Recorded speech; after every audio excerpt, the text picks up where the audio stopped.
this has the potential to be really interesting. It could be really fun, but we're not there yet. And, I was in Newport, Rhode Island, which I mentioned, for my vacation, and I sent out a string of drunken tweets, which I kind of never do, but I was in a really funny situation. And Jake texts me, Corbin Carroll hurt. Look, I'll find the text if I really need it, but it's Corbin Carroll hurt, looks terrible or something. And this is for I bet a lot of awards. It's these are small markets, but I pay more attention to them than anything. I love handicapping them. I like thinking about them. I think it's really fun. It's one of my favorite things. And here we have a huge favorite. And at the time looked like sustained a really, really significant shoulder injury, had a history of shoulder injuries, had surgery on the same shoulder already, had aggravated that injury the week prior, and now takes a swing, grabs his shoulder. Oh my God, this is a seismic event in the NL Rookie of the Year market. And so Jake texts me this. Then I kind of go on Twitter. That's when I start tweeting, which you never want to do. And I didn't say anything bad, but it was just funny. It was just hey, I was really, really, really drunk and trying to figure out what's going on. It's just I don't know what's happening. And it looks terrible. And I guess fortunately for me, because I was do I need to make coffee and go back home and think about this and put money in and text people to see if certain places are still open or whatever. And it turns out everybody pulled the market. I didn't check everywhere, but most places pulled the market. And that kind of told me that, there wasn't really a lot to do, I think. And so it became, all right, what happens if he's out forever? What happens if he's out a month? What happens if he's out 2 months? What's the right amount of games where this can get really, really interesting? Now it turns out, and you know this, PJ, too, obviously, because you were just talking about it, he's still playing. The first game back, he bunts the whole time, which is the weirdest thing to watch. It was just wait, what is going on? And he gets an RBI and a base hit bunting. It's just so stupid. It's oh, his WAR is actually going to go up on bunting. Neat. I don't have any reason right now to believe that he's damaged. He gets a week off, too. At any moment, it feels like something bad could happen now. We've had 2 instances where he gets hurt in the same shoulder and he's surgically repaired. So, if you want to bet for that reason, cool. We can talk about who you want to bet on. But just I know it seems so dicey. It seems how could I not want to fade this guy? He's minus 300 and his arm might fall off. But just it hasn't happened yet. And I want to be really clear about this. Will be my last point. I know I'm taking forever. But if he plays, he is impossibly far ahead right now. He's so, and we'll talk about Elly De La Cruz probably for the next 5 minutes. He's so far ahead, it's stupid.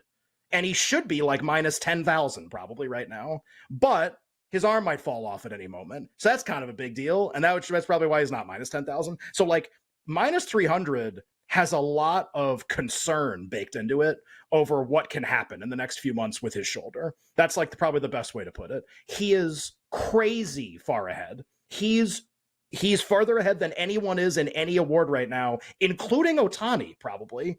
And he's minus 300. Why? Because his arm might fall off. What would I do? I don't know. I don't know if his arm's going to fall off or not. This is an award where it's not done. It's not a wrap, right? If Ohtani doesn't get traded, that award's a wrap almost. We're really just close to it's just actually done already. What you have to ask yourself is this really the one that's not going to go the way they always go just because Elly's so cool? Just because that's what it is. And the Reds win. Let's say if the Reds win the division, it's a phenomenal story. I have money on them to win it. I want them to win the division. We did 3 hours on the NL Central 3 weeks ago. And I want them to win. And I watch their games every night. I don't like baseball, and I watch the Reds. Which I think a lot of people are in the same boat. I see a lot of people tweeting all the time, I don't watch a lot of games, but Elly De La Cruz is awesome. I want to watch this team. So I'm rooting for them. I want them to make the playoffs. I want them to beat the Brewers, who are kind of a boring team, to be honest. So if it plays out where just Carroll and Elly play every game or, close to every game the rest of the season, just to put this in perspective. So Carroll's average WAR right now across the 2 calculations is a 3.8. Elly's WAR across the 2 calculations is a 1.1. And just to put that in perspective, be well, I don't understand what those numbers mean. Okay, if Elly played exactly and remember how Elly's, this is people are gonna be well, it could be better. Elly is having the greatest first 30 games anyone's basically ever had in the history of baseball. If he does that for the whole rest of the season, plays every available game, they have 71 left, plays all 71, and accumulates WAR at the same rate, At the end of the year, he will be less than Corbin Carroll. And that's if Carroll doesn't play. If Carroll stopped playing right now, like Carroll's out for the rest of the season, and Elly plays the 71 games remaining at the same clip, he still doesn't get there. Do you know how stupidly ahead Carroll is right now? Like, that's how stupid it is. Carroll could stop. Carroll could put the bat down, and he'd have the highest WAR, probably. He could keep bunting every game. If he bunted every game, he definitely wins. It's just, so obviously, it doesn't have to play out that way. And if Elly this is going to be the second way to play. So, like, if it plays out where they both play, I think I've done a pretty good job illustrating that Carroll's really far ahead. Now, Carroll can play way worse. WAR doesn't go in one direction. Elly could play at an even higher level, but I think that's the least likely thing that's going to happen. If anything, he just keeps doing this. And if he keeps doing this, maybe he becomes like a 4-win player, but it's probably less.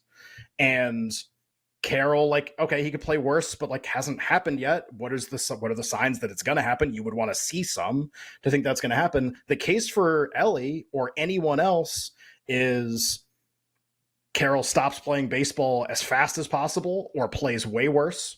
And your guy, whoever you like, plays way better. That's in play. I will say, it sounds like I'm all anti-Elly and all pro-Carroll. I'll give you one thing, and I think you already brought it up. If it's close, and I mean like, God, half a win even, which is not close, but like if it's even that close, that's where I think the idea that these are voters and narrative and all of these things, if you can make it kind of close, I think Elly actually wins like a lot of tiebreakers because he is a really likable player and because the Reds are such an incredible story. But I think that's the only way that stuff comes in. Like, you have to give voters like it's almost like you got to give them a reason to do it and not face extreme backlash. like they can't just do it when he's 3 wins behind. Be like, well, wait a minute. Like, that's completely antithetical to like how the award works. And these are like baseball voters. They care a lot about history.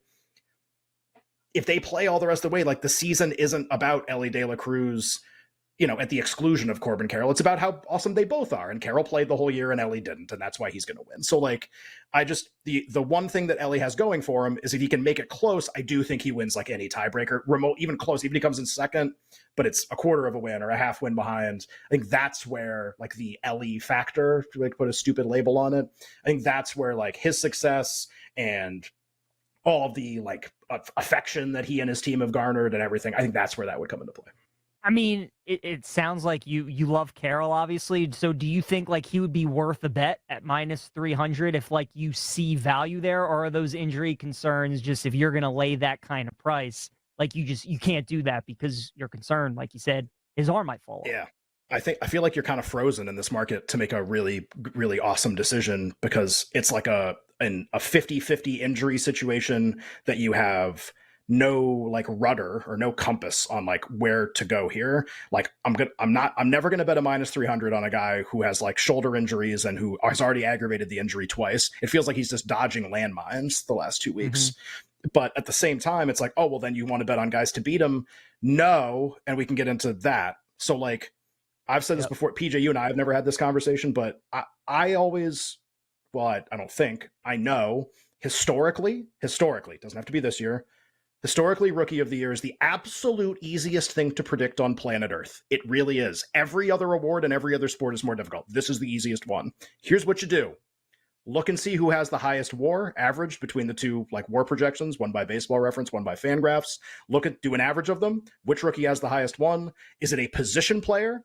If it's like a little decision tree. Is it a position player? If yes, that guy wins no matter what. Is it a pitcher? If yes, he has to be way ahead of the position players, then he wins. If it's close between a position player and a pitcher for who has the highest WAR, the position player always wins every single time. So like tiebreaker to the position player, highest WAR. This is comically easy the last 3 decades. There just isn't a data point on it not happening. So like, I get that Elly De La Cruz is awesome. Mm-hmm. I want him to win. I win more money on him than I do Carroll, and I'm good on both. I want Elly. So I'm not the guy who has a lot of money on Carroll being like, don't bet Elly De La Cruz. I actually don't really care who wins. I would prefer Elly because it's fun.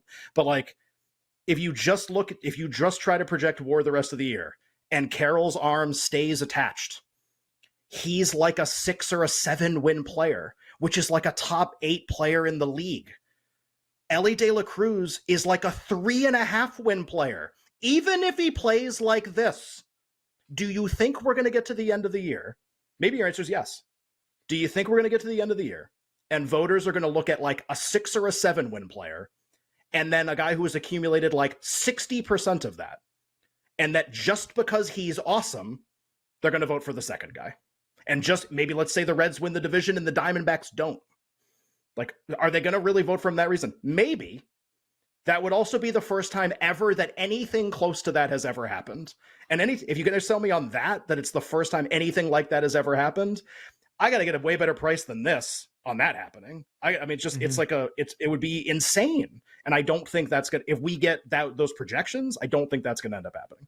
That would be the only thing that would scare me. If this was any other player, if it wasn't De La Cruz, right? Everything you said, like, there would be no, exactly. And there would be no point of taking a bet at him.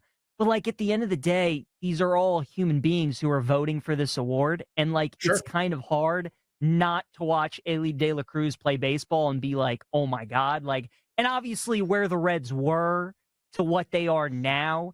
And like the Diamondbacks, like few people thought they would have the season that they are. Shout out to our guy, Jake Hassan. He was on it. Yeah. But like nobody thought like they would be like this good, right? At the break, like in contention to win the NL West. So I agree with everything that you said. I just think what makes this so fun and what makes it so fascinating is that there have been few times where a guy has come in to a team, to an organization, and made like such an impact and has been such a highlight reel.